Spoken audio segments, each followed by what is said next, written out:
अस्सलाम वालेकुम, मैं हूं Abib Khan and welcome to Pakistan property playbook. Naya Nazimabad अपना आईपीओ लॉन्च करने जा रहा है रिगार्डिंग नया नाज़ाबाद अपार्टमेंट रीट। और इस आईपीओ के बाद मुल्क में जो रीट्स की सूरत हाल है और क्या इन्वेस्टमेंट अपॉर्चुनिटीज़ होंगी, इन तमाम तर सवालों के जवाबात जो हैं वो हम जानने की कोशिश करेंगे डॉलमेन सिटी रीट के जो सीईओ हैं Mohammad Ejaz sahab. Ejaz, welcome to the show. बहुत शुक्रिया आपका, थैंक यू। अच्छा, you are one of the pioneers in REIT. अब एक और रीट आईपीओ आप लोग लॉन्च करने जा रहे हैं, पाकिस्तान स्टॉक मार्केट में उसकी लिस्टिंग होने जा रही है, नया नाज़ाबाद अपार्टमेंट रीट की। क्या समझते हैं ये रीट कैसा एक्सपीरियंस होगा और इटसेल्फ रीट के लिए इसको क्या एक्सपोजर मिलना देख रहे हैं आप? बहुत शुक्रिया आपका। पाकिस्तान के जो इकोनॉमिक हालात हैं वो ज़ाहिर हर मुल्क का अपना पेक्यूलियर हालात होते हैं। हमारे ऑब्जेक्टिव्स क्या हैं कि हमें हायर इकोनॉमिक ग्रोथ चाहिए क्योंकि पॉपुलेशन बड़ी है और उसमें यूथ ज़्यादा है, उसके लिए एम्प्लॉयमेंट जनरेट करनी ज़रूरी है। लेकिन हम हाई ग्रोथ जब करते हैं और इंपोर्ट बढ़ जाती है तो हम करंट अकाउंट के चैलेंजेस में चले जाते हैं, फिर करेंसी कोलैप्स करती है, फिर इंटरेस्ट रेट बढ़ जाते हैं। तो हमको एक ऐसा इकोनॉमिक मॉडल चाहिए है जिसमें इकोनॉमिक ग्रोथ हो लेकिन इंपोर्ट नहीं बढ़े और एम्प्लॉयमेंट जनरेट हो, स्किल और अनस्किल्ड दोनों के लिए, और सरकार का रेवेन्यू बढ़े। तो ये 3-4 ऑब्जेक्टिव्स को अचीव करने में कंस्ट्रक्शन सेक्टर या रियल एस्टेट डेवलपमेंट सेक्टर बहुत कलीदी किरदार अदा कर सकता है। और हम ये एक कॉन्सेप्ट को प्रूव करने में लगे हैं कि ये काम दुनिया भर में हो चुका है और हम लोग उसको अगर करें पाकिस्तान में तो ये हमारे बहुत से इकोनॉमिक और सोशल चैलेंजेस को एड्रेस करने में हेल्प करेगा। सिविल इंफ्रास्ट्रक्चर बहुत कम है। आप नज़र दौड़ाएं मेट्रोपॉलिटन सिटीज़ पर दुनिया भर के, तो आपको ऐसा स्काई खाली नहीं मिलता जैसे हमारे यहाँ है। घरों की शॉर्टेज है, ऑफिस स्पेस की शॉर्टेज है, मॉल की शॉर्टेज है, स्कूल्स प्रॉपर नहीं है, वेयर हाउसिंग नहीं है, होटल कराची में पिछले 40 साल में कोई नया नहीं बना है, हॉस्पिटल्स का फुकदान है। ये सारी एक्टिविटीज़ जो हैं ये कंस्ट्रक्शन और रियल एस्टेट डेवलपमेंट से जुड़ी हैं और उसको करने के लिए हमको कोई मेकैनिज़म निकालना है। और उस मेकैनिज़म की रिक्वायरमेंट्स क्या हैं कि आप कॉर्पोरेट गवर्नेंस को इम्प्रूव करें। कॉर्पोरेट गवर्नेंस से मुराद है कि ट्रांसपेरेंसी होनी चाहिए, डॉक्यूमेंटेशन होनी चाहिए, डिस्क्लोजर्स प्रॉपर होने चाहिए, मैनेजमेंट प्रोफेशनल होनी चाहिए, सेग्रीगेशन ऑफ ड्यूटीज़ होनी चाहिए, उनकी मॉनिटरिंग होनी चाहिए, उनकी रिपोर्टिंग होनी चाहिए, मार्केट डिसिप्लिन उनके ऊपर इन्फोर्स होना चाहिए। तो ये तमाम चीज़ों का एक फ्रेमवर्क जो है रियल एस्टेट के हवाले से वो SCCP ने क्रिएट किया है and I think they deserve a big credit for it कि वो 2005 से इस एफर्ट्स में लगे हुए हैं, 2008 में लेकर आए थे और भी जितने जो एसोसिएटेड चैलेंजेस थे उनको एड्रेस करते हुए रीट का एक फ्रेमवर्क बन गया। और हम ये कॉन्सेप्ट प्रूफ करने में कामयाब हो गए अल्हम्दुलिल्लाह कि अगर हम अपनी कॉर्पोरेट गवर्नेंस के स्ट्रक्चर को प्रोफेशनल लाइंस पे इरेक्ट कर सकते हैं और फॉर्मल फाइनेंस उसमें पार्टिसिपेट कर सकें तो हम अच्छे रियल एस्टेट एसेट्स क्रिएट कर सकते हैं। तो डॉलमेन सिटी रीट जो है वो पहली रीट थी, साउथ एशिया की पहली रीट थी जिसने कि बहुत अच्छे से परफॉर्म किया। और फिर डेवलपमेंटल रीट जो है वो हम पाकिस्तान में इंट्रोड्यूस किए। ग्लोब रेजिडेंसी रीट पहली डेवलपमेंटल रीट थी, फिर सिग्नेचर रेजिडेंसी रीट आई और अभी हम नया नाज़ाबाद अपार्टमेंट रीट की लिस्टिंग में लेकर आ रहे हैं। अच्छा, अब ये जो आप नया नाज़ाबाद अपार्टमेंट की जो रीट लेके आ रहे हैं इसमें आप 15% ऑफरिंग के साथ जा रहे हैं, क्या स्ट्रेटजी है इसके पीछे? पहले तो ये कि ये नया नाज़ाबाद एक हमारा प्रोजेक्ट है जिसको जो उसकी होल्डिंग पेरेंट कंपनी है वो कहलाती है जावेदान कॉरपोरेशन लिमिटेड। वो भी एक लिस्टेड एंटिटी है।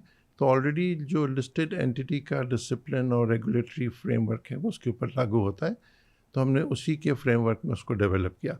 ये तकरीबन 1400 एकड़ पर फैला हुआ एक प्रोजेक्ट है। उसमें फ़र्स्ट फेज़ में हमने हॉरिजॉन्टल हाउसिंग और प्लॉट्स सेल किए थे तकरीबन 6000 यूनिट्स। और अब फ़ेज़ 2 जो है उसमें हम वर्टिकल डेवलपमेंट कर रहे हैं जिसमें अपार्टमेंट्स हैं और मिक्स यूज़ भी है, यानी रिटेल भी है नीचे और ऊपर अपार्टमेंट्स हैं, वो डेवलप कर रहे हैं। और ये सारा जो डेवलपमेंट है इसके हमने क्लस्टर्स बनाए डेवलपमेंट के और उन क्लस्टर्स को रीट के अंदर डेवलप कर रहे हैं। हमने 7 रीट्स क्रिएट किए, ये तीसरी रीट है इसी सिलसिले की जो हम लेकर आ रहे हैं। ये तकरीबन 47,000 स्क्वायर यार्ड्स का एरिया है एग्रीगेट। इसमें 7 प्लॉट्स हैं और उनको फिर फेज़ वाइज हम लेकर आ रहे हैं। 3 प्रोजेक्ट्स ऑलरेडी लॉन्च कर दिए हैं, चौथे का सॉफ्ट लॉन्च अभी हमने पिछले हफ्ते किया है, उसका भी फॉर्मल लॉन्च करेंगे महीने भर में। और ये 47,000 स्क्वायर यार्ड पे तकरीबन 7 मिलियन स्क्वायर फीट का बिल्टअप एरिया होगा, 3.8 मिलियन स्क्वायर फीट अपार्टमेंट्स और तकरीबन 400,000 स्क्वायर फीट रिटेल स्पेस। तो ये प्लान है इसका। आप क्या समझते हैं कि आईपीओ जब इस रीट का आएगा तो रीट के लिए इटसेल्फ मज़ीद दरवाजे खुलेंगे? क्योंकि अभी हम इनिशियली आपने ख़ुद भी कहा कि अभी बहुत कम रीट्स पाकिस्तान में अभी अवेलेबल है, तो फर्दर डोर्स खुलेंगे? एक तो ये कि रीट की ये रेगुलेटरी रिक्वायरमेंट है कि उसको लिस्ट करवाना है। आइडिया है कि ये जो बिज़नेस है रियल एस्टेट डेवलपमेंट का, उसमें पब्लिक पार्टिसिपेट कर सके और कैपिटल मार्केट के थ्रू हम उसकी फाइनेंसिंग को अरेंज कर सकें। तो ये तो रेगुलेटरी रिक्वायरमेंट है। दूसरा, जैसे मैंने बताया कि gradually, slowly but definitely firmly real estate investment trust जो रीट्स हैं उनकी अवेयरनेस बढ़ी है। डॉल्मेन सिटी रीट में फॉर एग्जांपल 5,000 यूनिट होल्डर थे, 6,000 यूनिट होल्डर थे तकरीबन 2 साल पहले, अभी वो तकरीबन 30,000 यूनिट होल्डर्स हो गए हैं। इसी तरह ग्लोब रेजिडेंसी रीट में भी और सिग्नेचर रेजिडेंसी रीट में भी पब्लिक ने पार्टिसिपेट किया, उससे अवेयरनेस इम्प्रूव हुआ। फिर और जो डेवलपर्स हैं उनके लिए ये मोटिवेशन का सोर्स बना कि वो भी अगर अपने आप को ऑर्गेनाइज कर लें ऑन प्रोफेशनल स्ट्रक्चर्स, तो वो भी फिर बेहतर और बड़े प्रोजेक्ट्स कर सकते हैं।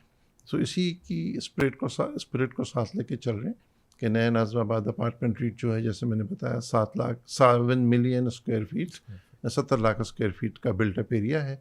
इसका प्रूफ ऑफ कॉन्सेप्ट हो चुका है, 3 प्रोजेक्ट्स लॉन्च हो चुके हैं, उसका 50% जो है वो पब्लिक ने बुक कर लिया है। अगर आपको ये वीडियो पसंद आ रही है तो अभी सब्सक्राइब करें और रिस्पांस बहुत अच्छा है, तो ये अब मज़ीद लॉन्च करेंगे। रिटर्न्स जो हैं इसमें हम एक्सपेक्ट कर रहे हैं तकरीबन, अगर आप देखें कि 18 रुपये पे इसको ऑफ़र किया है द फ्लोर और 23 की सीलिंग रखी है। ये मैं आपसे ये पूछना, क्या मेथोडोलॉजी जो आपने इसमें पीछे रखी है? वैल्यूएशन की मेथोडोलॉजीज़ हैं स्ट्रक्चर्ड, क्या आप डिस्काउंटेड कैश फ्लो मेथड पे देखें, आप डिविडेंड डिस्काउंट मॉडल पे देखें, तो डिविडेंड डिस्काउंट मॉडल पे पर यूनिट वैल्यू जो आती है वो तकरीबन 32 रुपये पर यूनिट आती है। तो उससे एक डिस्काउंट दिया है 30% का, ताकि इन्वेस्टर्स के लिए वो मज़ीद अट्रैक्टिव हो जाए। अगर हम डिस्काउंटेड कैश फ्लो मेथड से देखते हैं तो इसकी वैल्यू 38 रुपीज़ आती है, तो ये एक सिग्निफिकेंट डिस्काउंट पे है। अगर 23 रुपये पे इसको सब्सक्राइब किया जाए तो आपका जो एक्सपेक्टेड IRR है वो तकरीबन 25% का है ओवर 7 ईयर्स, यानी कि आप 7 साल का फाइनेंशियल इंस्ट्रूमेंट 25% के रिटर्न पे ले सकते हैं, जो ट्रेडेबल होगा, लिस्टेड होगा, ट्रांसपेरेंसी है, डिस्क्लोजर्स है। तो बहुत अच्छी एक इन्वेस्टमेंट अपॉर्चुनिटी भी है। प्लस हम चाहते हैं कि मार्केट इस बात को समझे कि अगर हम अपने रिसोर्सेज पूल करके अच्छा रियल एस्टेट क्रिएट कर सकें, उसका सोशल इम्पैक्ट भी बहुत सिग्निफिकेंट है और उसका इकोनॉमिक इम्पैक्ट भी बहुत सिग्निफिकेंट है। तो ये हम एक मल्टीपल पर्पसेस हैं जिसको अचीव करने की कोशिश कर रहे हैं। अच्छा, एक रिटेल इन्वेस्टर एक स्मॉल इन्वेस्टर वो चाहता है कि यार उसके पास जो भी मिनिमम अवेलेबल अमाउंट है वो उससे जो है वो मार्केट में आ जाए और ट्रेड कर सके। इस IPO में, इस रीट्स में कितने मिनिमम अमाउंट से जो है वो एक इन्वेस्टर पार्टिसिपेट कर सकता है? ये जो रीट अभी ऑफ़र हो रही है नया नाज़िमाबाद अपार्टमेंट रीट, इसका जो पेड अप कैपिटल है वो तकरीबन 2.9 बिलियन रुपीज़ है, यानी 293 मिलियन यूनिट्स हैं। उसमें से 15% जो है वो ऑफ़र हो रहे हैं, जो 44 मिलियन यूनिट्स बनते हैं। सो टोटल वैल्यू जो ऑफ़र की है एट द सीलिंग 23 रुपीज़ की, वो तकरीबन बिलियन रुपये की बनती है। एक आम इन्वेस्टर जो है वो 500 यूनिट्स भी सब्सक्राइब कर सकता है। सो 23 रुपये के हिसाब से 500 यूनिट जो 2,000-2,500 रुपये वो भी इसमें पार्टिसिपेट कर सकता है और उसका रिटर्न वही होगा परसेंटेज टर्म्स में जो किसी बड़े इन्वेस्टर का होगा। तो अपर सेलिंग कोई नहीं है, वो बुक बिल्डिंग के प्रोसेस में लाइक यू सेड के इन्वेस्टर्स को जो है वो आप अट्रैक्ट करना चाहते हैं, तो एक आम इन्वेस्टर जो कि फिजिकली एक प्रॉपर्टी बाय करता है और एक रीट की तरफ जाता है, तो उसके लिए कौन सी चीज़ ज़्यादा अट्रैक्टिव है? एक रीट ज़्यादा अट्रैक्टिव है या एक फिजिकल प्रॉपर्टी ज़्यादा अट्रैक्टिव है? रीट जो है ये रियल एस्टेट बनाने का बिजनेस करती है। यानी ये जो रीट है नया नाज़िमाबाद अपार्टमेंट रीट, ये 7 मिलियन स्क्वायर फीट का बिल्ट अप एरिया बना रही है। इसका एक बिजनेस मॉडल है कि इसकी एक लैंड की वैल्यू है X, कंस्ट्रक्शन कॉस्ट है और इसकी सेल प्राइस है, और इस तमाम को अचीव करने के लिए एक मैनेजमेंट स्ट्रक्चर है। अगर आप इस बिज़नेस में पार्टिसिपेट करें तो आप 25-30% का पर एनम रिटर्न अर्न कर सकते हैं। सो रीट जो है वो इस बिज़नेस में पार्टिसिपेशन को ऑफ़र कर रही है। दूसरे लोग होते हैं वो बिज़नेस में नहीं जाना चाहते, वो बोलते हैं कि हम तो अपार्टमेंट ख़रीदना चाहते हैं या हम रिटेल ख़रीदना चाहते हैं। तो उनको भी बड़ा कंफर्ट होता है कि उनका जो सप्लायर है वो किसी रेगुलेटरी रिजीम के तहत ऑपरेट कर रहा हो, उसके ऊपर कौन से कानून ज़ाब्ते लागू होते हैं और कौन उनकी मॉनिटरिंग कर रहा है। सो वो भी बड़ा कंफर्ट। इसीलिए मैंने नोट किया पिछले 2-3 साल में, जबकि मार्केट के हालात काफ़ी ख़राब थे, बिकॉज़ करेंसी भी प्रेशर में थी, इंटरेस्ट रेट भी बढ़े हुए थे, लेकिन जो रीट से रिलेटेड जुड़े हुए प्रोजेक्ट्स थे उनकी एक्सेप्टेबिलिटी मार्केट में थी और वो अपने आप को टाइम पर बना के डिलीवर कर रहे थे। तो ये अच्छा एस्पेक्ट है इसका। अच्छा, रीट ने इटसेल्फ पाकिस्तान में हमने देखा कि कुछ आपने भी कहा कि ग्रो करना शुरू किया है। लॉसेस से प्रॉफिट का सफ़र डॉल्मेन की अगर बात करें तो कैसे तय किया? डॉल्मेन का जो एक्सपीरियंस था वो ज़ाहिर है पहला एक्सपीरियंस था।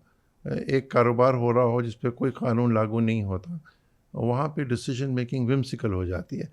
जो भी टॉप मैन हो, वो स्पॉन्सर हो या वो चीफ एग्जीक्यूटिव हो, वो अपने विम्स पे फैसले करता है। लेकिन जब आप वो चीज़ों को डॉक्यूमेंट करना शुरू करते हैं और उसको एक डिसिप्लिन का पाबंद करते हैं, तो शुरू में तो ये चीज़ लगता है कि ये पेनफुल होगी, लेकिन लॉन्ग टर्म बेनिफिट जो है वो इसका बहुत ज़्यादा है। ये दुनिया में वो इसीलिए रहा है कि इसका लॉन्ग टर्म बेनिफिट बहुत ज़्यादा है, कि जहाँ पर डिसीजंस डॉक्यूमेंट होते हैं, परफॉर्मेंस को मॉनिटर किया जाता है, और वो लाइसेंस्ड एंटिटीज़ हैं, यानी प्रोजेक्ट कैसा परफॉर्म कर रहा है, ये आरएमसी की जॉब है कि वो इसको मेक श्योर करे कि वो ओरिजिनल प्लान से करीब हो। फिर आरएमसी की परफॉर्मेंस को ट्रस्टी ऑब्ज़र्व कर रहा है। फिर ये दोनों लाइसेंस्ड एंटिटीज़ हैं जिनको एससीसीपी देख रहा है। फिर इस प्रोजेक्ट की और इस रीट की रेटिंग होती है, वो एक डिस्क्लोजर है। इसके अकाउंट्स का ऑडिट होता है, इसके एसेट की वैल्यूएशन होती है। तो एक बहुत कॉम्प्रिहेंसिव शफ़ाफ निज़ाम जो है वो बन गया, जिसकी वजह से मार्केट का भरोसा बढ़ गया कि अगर रीट प्रोजेक्ट लॉन्च कर रहा है, द प्रोबेबिलिटी कि ये कामयाब होगा और टाइम पे कामयाब होगा वो बहुत हाई हो जाती है। या ये प्रोजेक्ट रीट इसको मैनेज कर रही है तो वो किसी निज़ाम के तहत इसको मैनेज कर रही है। फिर इसका दूसरा बड़ा बेनिफिट ये हो रहा है हमें, जो शुरू में हमको चैलेंज फेस होता था कि अच्छे प्रोफेशनल्स इस बिज़नेस की तरफ आएँ।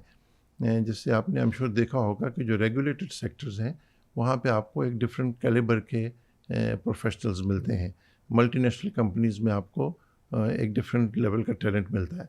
सो हमारी डिज़ायर है कि जो कंस्ट्रक्शन और रियल एस्टेट डेवलपमेंट सेक्टर है इसमें भी वही क्वालिटी के प्रोफेशनल्स आएँ जो इन रेगुलेटेड सेक्टर्स में जाते हैं। अल्हम्दुलिल्लाह हम इसमें कामयाब हुए और एक मैनेजमेंट कैपेसिटी जो है वो बिल्ड हो गई है।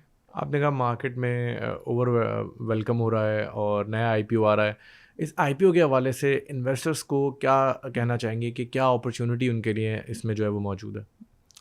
अपॉर्चुनिटी सबसे पहले जो स्टॉक मार्केट के थ्रू इन्वेस्टर्स आते हैं वो लोग फाइनेंशियल इन्वेस्टर्स होते हैं जनरली। उनका कंसर्न होता है कि कैश फ्लोज क्या होंगे, वोलेटिलिटी क्या होगी, सर्टेनिटी क्या है प्रोजेक्शंस की। तो वो सारे रिस्क्स एड्रेस हो रहे हैं। अगर आप लिस्टेड रीट्स की वोलेटिलिटी देखेंगे मार्केट में तो वो मार्केट की वोलेटिलिटी से 1/4 है। सो बहुत वोलेटिलिटी बहुत कम है। बहुत स्पेसिफिक बिजनेस है, इसमें कुछ रास्ते को बदलना नहीं है। ये ज़मीन का टुकड़ा है, इस ज़मीन के टुकड़े पर अपार्टमेंट और रिटेल बना के बेचना है। अपार्टमेंट और रिटेल की डिमांड है या नहीं है, इसके लिए कोई आइंस्टाइन नहीं दरकार है कि वो बहुत ज़्यादा शॉर्टेज है। टाइम पर quality delivery with reasonable price वो ऑफ़र होती है तो वो बिज़नेस हो जाता है। तो रिस्क इसमें बहुत कम है, इसमें वोलेटिलिटी जो है वो कम है, सर्टेनिटी ऑफ अचीविंग रिजल्ट्स बहुत हाई है। और जो रिज़ल्ट्स हम एक्सपेक्ट कर रहे हैं कि आपको 7-8 साल की इन्वेस्टमेंट के होराइज़न पे आपको 25% प्लस का IRR मिलेगा, which is a very healthy return. अगर आप 10 ईयर का PIB देखें तो वो शायद आपको 12-13% की यील्ड देगा, और ये आपको 25% का रिटर्न ऑफर कर रहा है, और इसमें अपसाइड जो है वो है, खुदा न खास्ता महंगाई हो जाए तो वो रेवेन्यू बढ़ जाता है, तो इस किस्म की चीज़ें जो हैं वो भी इसमें शामिल है। गोइंग फॉरवर्ड आरिफ हबीब से और नया नाज़ाबाद में ही आफ्टर दिस रेजिडेंशियल लीड कोई कमर्शियल लीड, कोई होटल्स लाइक यू सेड, और कोई हॉस्पिटल्स की तरफ कोई लीड के प्लान्स हैं? जी बिल्कुल, ये हमारी पाइपलाइन में है। हॉस्पिटल की रीट भी है, होटल की रीट भी है, और इसके अलावा हम लोग इंफ्रास्ट्रक्चर की रीट्स पर भी फोकस कर रहे हैं। हमारा ये ख्याल है कि ये जो इंफ्रास्ट्रक्चर के प्रोजेक्ट्स होते हैं इसको सरकार की उसमें बनाने के बजाय उसको पीपीपी मोड में डेवलप करना चाहिए, जिसमें बेहतर मॉनिटरिंग है, बेहतर फाइनेंशियल एफिशिएंसी है, बेहतर पार्टिसिपेशन है। आम आदमी जिसकी जेब में 10,000 रुपये हैं, 50,000 रुपये हैं, 5 लाख रुपए हैं, उसको अच्छे रिटर्न की इन्वेस्टमेंट अपॉर्चुनिटीज़ हासिल नहीं हैं। वो बैंक में पैसे रखते हैं जहाँ पे वो 5-8% का रिटर्न कमा पाते हैं। अगर उनको आप 25% का रिटर्न दे सकें तो आई एम श्योर कि उनकी सेविंग हैबिट्स भी इम्प्रूव होंगी और उनकी पार्टिसिपेशन बढ़ेगी, तो आपको और भी ज़्यादा इकोनॉमिक, क्योंकि ये साइकिल्स में चलती है, एक दफ़ा साइकिल मोमेंटम गेन कर ले तो उसका वो बहुत बेनिफिट होता है। सो अभी एक आम आदमी जिसके पास फंस गया कि 1 करोड़ रुपए हैं, वो क्या करेगा उस पैसे से बैंक में रखने के बजाय? अगर वो ऐसी इन्वेस्टमेंट कर सके जो कि सोसाइटी को कंट्रीब्यूट भी कर रही है, एम्प्लॉयमेंट भी जनरेट कर रही है, सरकार को भी रेवेन्यू मिल रहा है, तो बहुत सब्सटेंशियल, और उसको 25% का रिटर्न भी मिल रहा है बजाय 8% के, तो जाहिर है कि उसके लिए बहुत ज़्यादा पॉजिटिव इसकी वैल्यू बनती है। Thank you so much for your time. बहुत शुक्रिया, थैंक यू सो मच।